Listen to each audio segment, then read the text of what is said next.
우리 아이가 사라졌어요. 중국인과 함께 있었대요. 그 한마디가 케냐의 작은 마을을 순식간에 뒤흔들었습니다. 평화롭던 마을의 증오와 분노의 모래폭풍이 휘몰아치던 그 순간 한국에서 온 하얀 희망이 그들 앞에 등장했습니다. 도대체 이 마을에 무슨 끔찍한 일이 벌어진 걸까요? 그리고 누가 어떻게 이 절망을 희망으로 바꿔놓았을까요? 오늘 여러분의 심장을 울릴 기적 같은 이야기 시작합니다. 그 전에 잠깐 구독과 좋아요는 영상 제작에 큰 힘이 됩니다.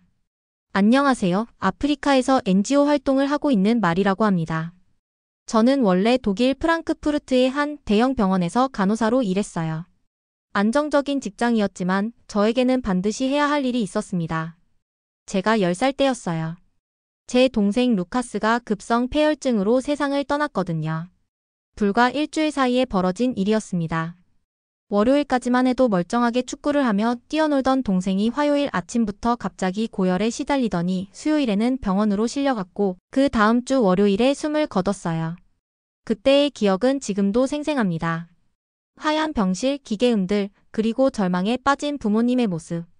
저는 그저 8살 아래 동생이 왜 갑자기 아픈지, 왜 의사 선생님들이 심각한 표정을 짓는지 이해할 수 없었어요. 그런데 그때 제가 유일하게 기억하는 건 한 간호사 선생님이었습니다. 차가운 병실, 절망 속에서 제 손을 잡아준 그 온기. 그 간호사 선생님의 따뜻한 손길은 단순히 슬픔을 나누는 것이 아니었습니다. 그것은 제가 잃었던 희망을 다시 붙잡아 준 생명의 손길이었어요. 그분은 울고 있는 저의 손을 꼭 잡고 함께 울어주셨어요. 그리고 조용한 목소리로 말씀하셨죠. 마리아, 내 동생은 이제 아프지 않을 거야. 그러니 너도 아파하지 말고 씩씩하고 강인한 모습을 보여줘. 그 말씀은 어린 제 가슴에 평생 지워지지 않을 사명으로 새겨졌습니다. 저는 그때부터 의료진의 꿈을 키웠고 특히 제대로 된 의료시설이 없는 곳의 아이들을 도와주고 싶었어요. 30대가 되어서야 저는 용기를 냈습니다. 안정된 독일 생활을 뒤로하고 NGO를 통해 아프리카 케냐로 자원 파견을 신청했어요. 가족들은 미쳤다고 했지만 저는 이것이 제 사명이라고 확신했습니다. 올해 3월 드디어 저는 케냐 마차코스 외곽의 작은 마을에 도착했어요. 프랑크푸르트에서 네로비까지 8시간, 다시 비포장 도로를 3시간이나 달려서야 도착한 그곳. 창밖으로 펼쳐진 광활한 대지와 메마른 초원을 보며 저는 정말로 아프리카에 왔다는 실감이 났어요. 그곳에는 다국적 NGO가 지원하는 캠프가 있었습니다. 미국, 프랑스, 독일 그리고 현지 케냐인 직원들까지. 모두들 각자의 이유로 이곳에 와서 아프리카 아이들을 돕고 있었죠. 일손이 부족해서 매일 새벽부터 밤늦게까지 바빴지만 대부분의 사람들이 친절해서 적응하는데 큰 어려움은 없었어요. 하지만 상상조차 할 수 없었던 문제가 우리를 기다리고 있었습니다.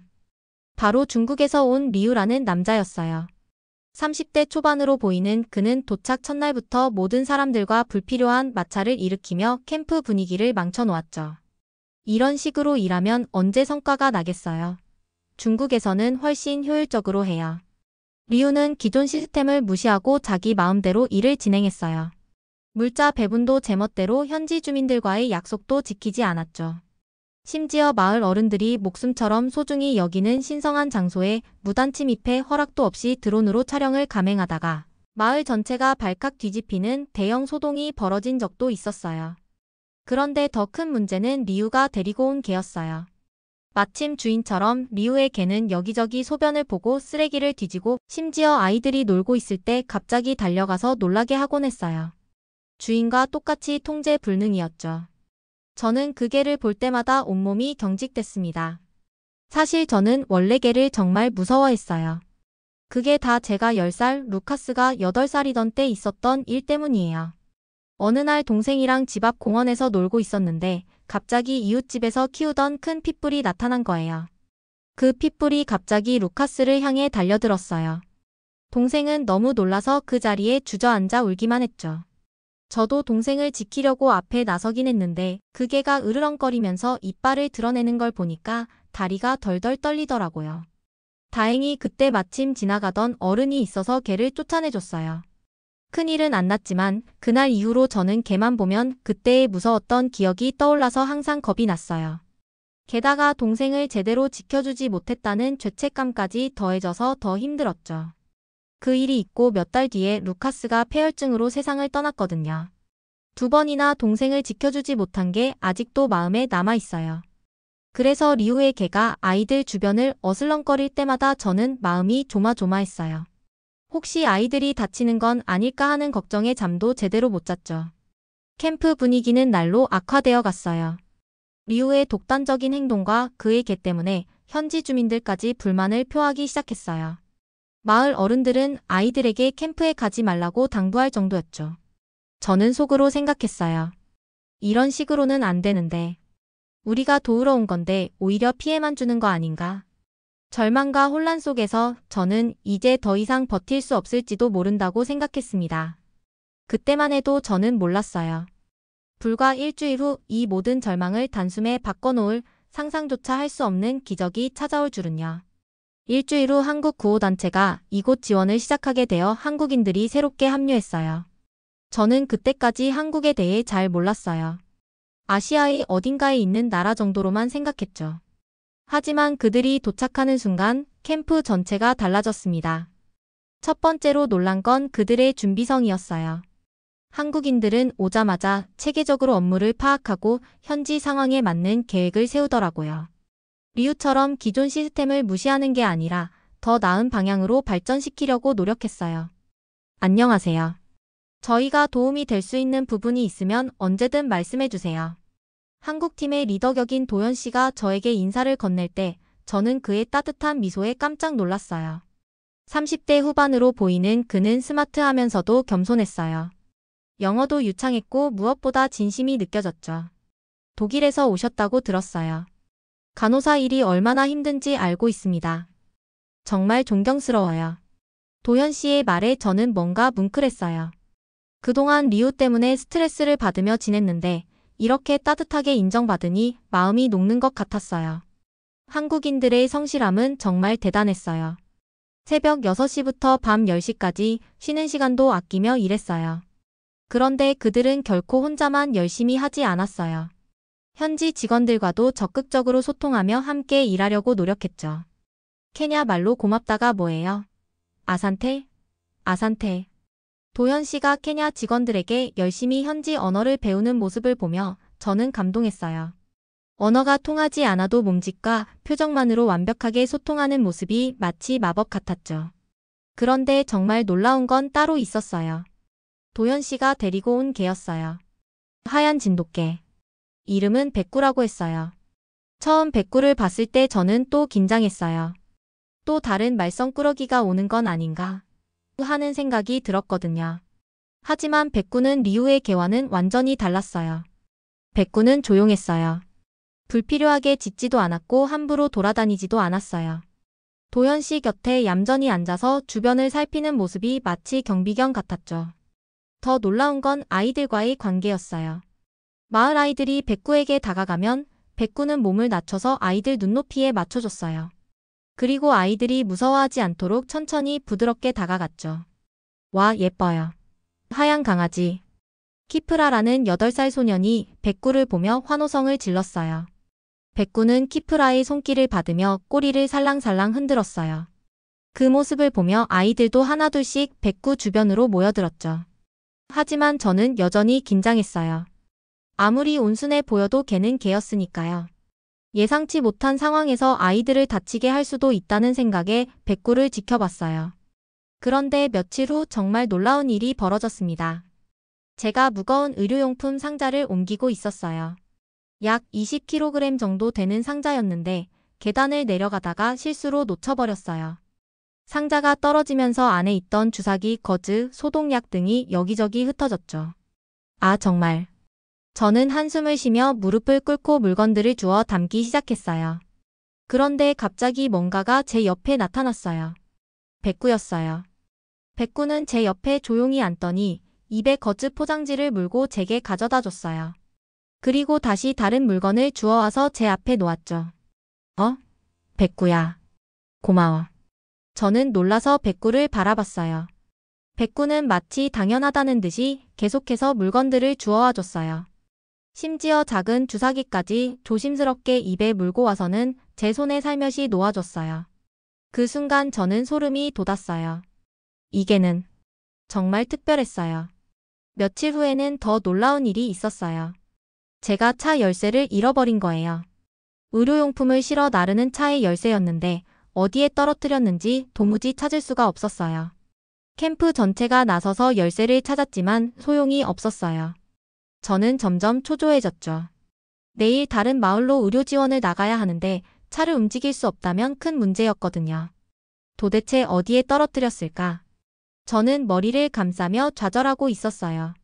그때였어요. 백구가 제 앞에 나타났어요. 그리고는 꼬리를 흔들며 제 옆에 앉더니 입에서 뭔가를 꺼냈어요. 바로 제 차 열쇠였어요. 어떻게? 백구야, 어떻게 이걸 찾았어? 저는 믿을 수 없어서 백구를 바라봤어요. 백구는 마치 웃는 것 같은 표정으로 저를 올려다보며 꼬리를 신나게 흔들었어요. 그 순간 제 심장이 쿵 하고 내려앉았습니다. 평생 개를 싫어했던 제가 이 작은 생명체에게서 알 수 없는 경이로움을 느꼈으니까요. 더 놀라운 건 백구와 리우의 개 사이의 차이였어요. 리우의 개는 여전히 말썽을 피우고 사람들을 불편하게 했지만 백구는 모든 사람들에게 사랑받았어요. 아이들은 백구를 보면 달려와서 안아줬고 어른들도 백구를 쓰다듬어 주곤 했어요. 백구는 정말 특별해요. 한국 개들이 다 이렇게 영리한가요? 제가 도현 씨에게 물었더니 그는 자랑스러운 표정으로 대답했어요. 진돗개는 원래 충성심이 강하고 영리해요. 특히 백구는 어릴 때부터 사람을 도와주는 걸 좋아했어요. 마치 자기 사명인 것처럼요. 그 말을 들으며 저는 깨달았어요. 백구는 단순히 도현 씨의 반려견이 아니었어요. 그는 이곳에서 사람들을 돕기 위해 온 진정한 동반자였던 거죠. 그렇게 한국인들과 백구가 합류한 후 캠프의 분위기는 완전히 달라졌어요. 효율성도 높아졌고 현지 주민들과의 관계도 훨씬 좋아졌죠. 하지만 저는 그때 몰랐어요. 이 평화로운 시간이 곧 끔찍한 위기로 바뀔 거라는 걸요. 그리고 그 위기 속에서 백구가 보여줄 진정한 용기와 희생정신을요. 어느 날부터인가 백구가 이상한 행동을 보이기 시작했습니다.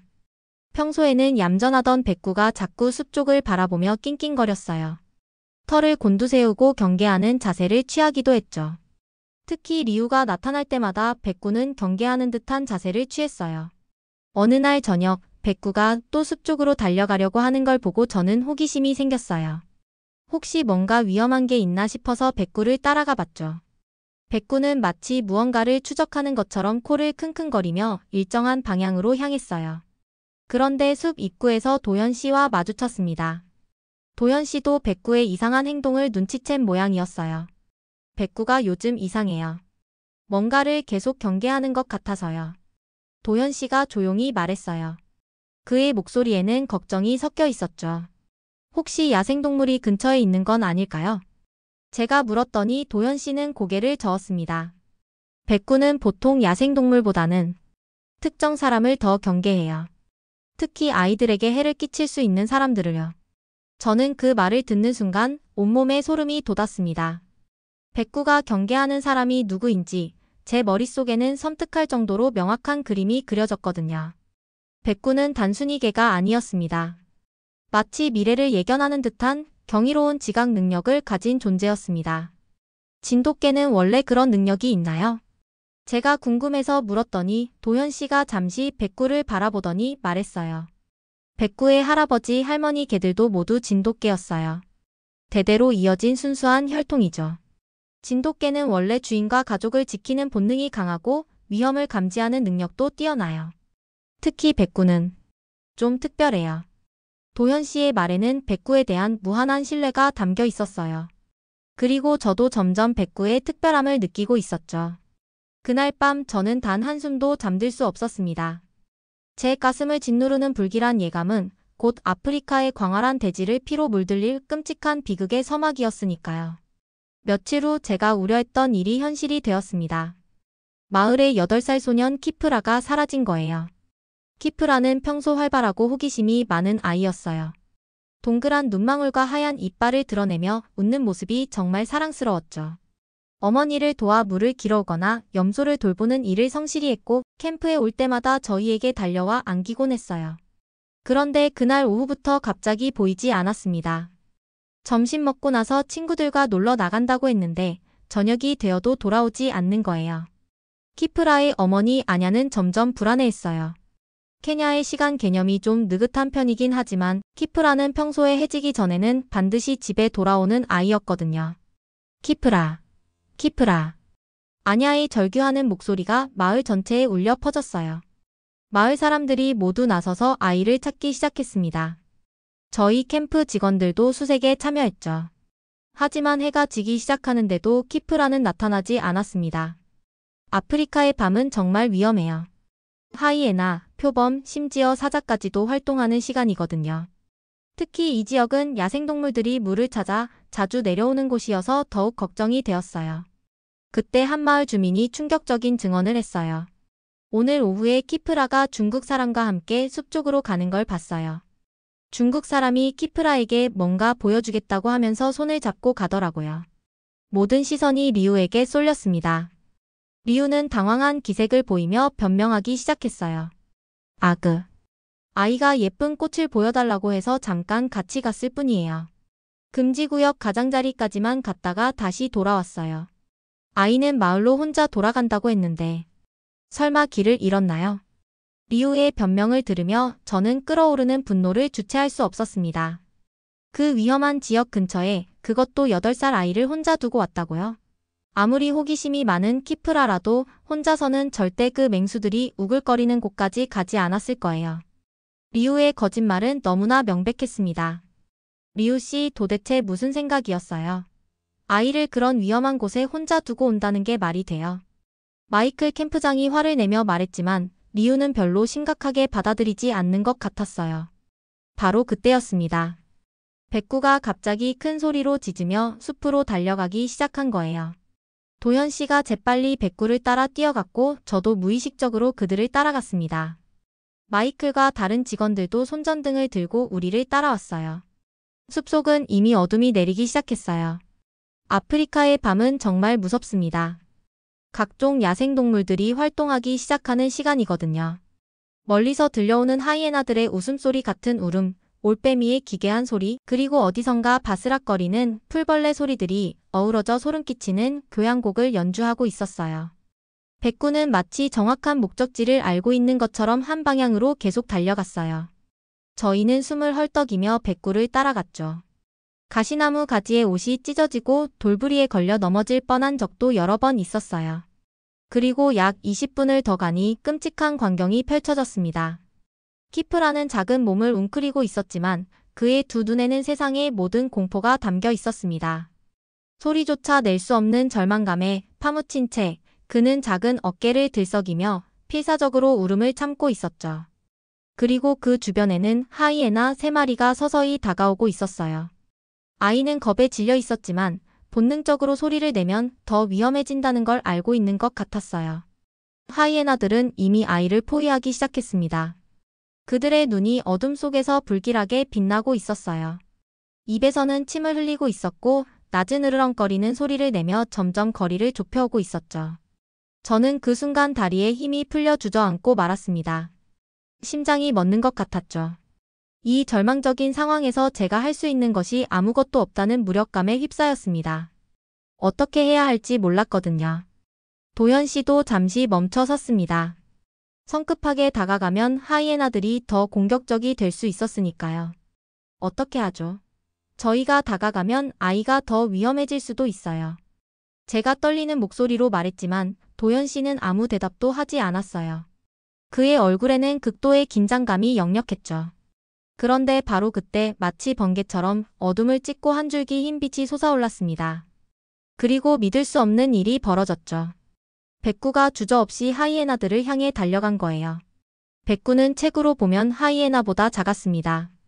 하지만 그 순간 백구에게서 뿜어져 나오는 기세는 마치 거대한 맹수 같았죠. 아니, 단순한 맹수가 아니었어요. 그것은 조국 대한민국을 지키는 진돗개의 피 수천 년간 이어져 내려온 용맹한 영혼의 외침이었죠. 백구는 자신의 목숨조차 아끼지 않고 두려움 없이 하이에나들에게 맞섰습니다.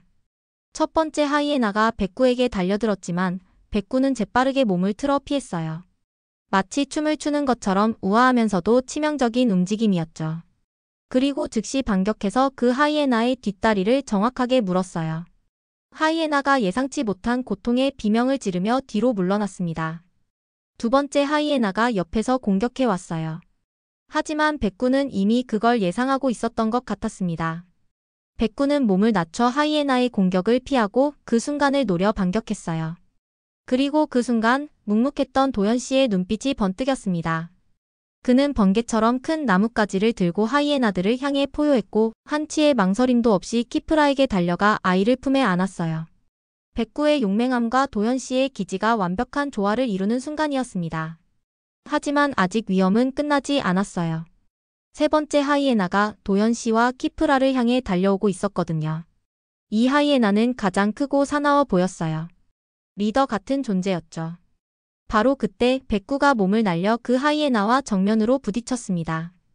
둘은 뒹굴며 격렬하게 싸웠어요. 백구의 하얀 털은 선명한 핏빛으로 물들어갔습니다. 제 심장이 찢어지는 듯 아팠지만 백구는 고통조차 잊은 듯 오직 아이를 지키려는 숭고한 본능만으로 싸웠습니다.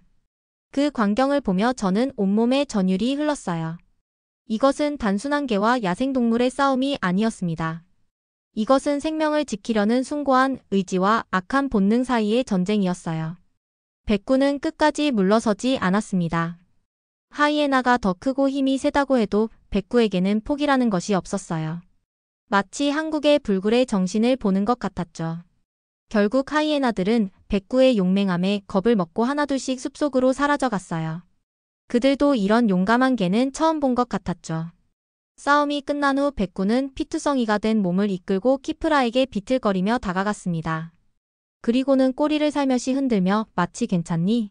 하고 묻는 듯 아이의 안위를 확인하는 모습에 제 눈에서는 뜨거운 눈물이 쏟아져 내렸죠. 저는 그 순간 제가 그동안 얼마나 어리석었는지 깨달았습니다. 백구는 단순히 개가 아니라는 것을요. 그는 생명을 초월한 용기를 가진 진정한 수호자이자 기적이었습니다. 제가 그동안 백구에 대해 가지고 있던 편견이 얼마나 잘못된 것이었는지 깨달았거든요. 백구는 위험한 존재가 아니었어요. 오히려 우리를 지켜주는 수호자였던 거죠. 그리고 도현 씨. 그는 말없이 아이들을 지키는 진정한 영웅이었습니다. 저는 서둘러 백구에게 다가가 상처를 살펴봤어요. 다행히 깊지는 않았지만 피가 꽤 많이 났더라고요. 저는 가져온 응급처치 도구로 백구의 상처를 정성스럽게 치료해줬습니다. 백구는 제가 치료해주는 내내 꼼짝도 않고 제 손길을 받아들였습니다.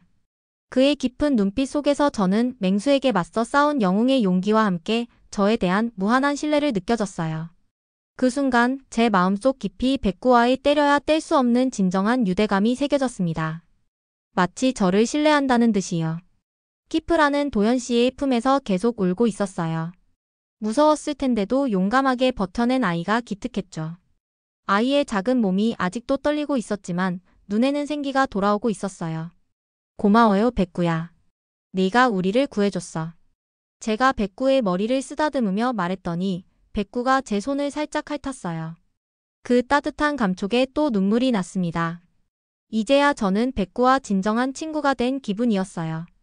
그날 밤 키프라는 무사히 부모님의 품으로 돌아갔어요. 아냐는 눈물을 흘리며 저희에게 감사 인사를 했죠. 특히 백구를 보며 아산테라고 고맙다는 말을 계속 반복했어요. 마을 사람들은 도현 씨와 백구에게 감사를 표했죠. 하지만 도현 씨는 대단한 일을 한 것처럼 받아들이지 않았습니다. 그저 당연한 일을 했을 뿐이라는 표정이었거든요. 별일 아니에요. 누구라도 그랬을 거예요. 도현 씨의 겸손한 대답에 저는 더욱 감동했어요. 진정한 영웅은 자신의 행동을 당연하게 여기는구나 하는 생각이 들었죠. 리우는 그 일 이후로 캠프에서 조용히 철수 처리되었습니다. NGO 내부 보고서에도 관련 내용이 기록되었고요. 아이를 위험에 빠뜨린 것은 명백한 규정 위반이었으니까요. 그는 떠나면서도 별다른 사과의 말을 하지 않았죠. 며칠 후 마을 사람들이 백구에게 특별한 음식을 가져다 주었어요. 직접 만든 고기와 우유 그리고 케냐 전통 음식들이었죠. 그들만의 방식으로 감사를 표현한 거였어요. 아이들도 백구를 보면 달려와서 쓰다듬어 주곤 했습니다. 저는 그런 모습들을 보며 깨달았어요. 진정한 영웅은 자신을 드러내지 않는다는 것을요. 도현 씨와 백구처럼 묵묵히 자신의 역할을 해내고 정말 필요한 순간에 용기를 내는 사람들이 진짜 영웅이라는 것을요. 오늘의 사연 잘 들으셨나요? 이 충격적인 이야기 속에서 여러분의 마음을 가장 울린 순간은 언제인가요? 리우의 행동에 대해 어떤 생각이 드시나요? 우리 백구에게 어떤 응원의 메시지를 남기고 싶으신가요? 댓글로 여러분의 생각을 마음껏 표현해주세요. 감사합니다.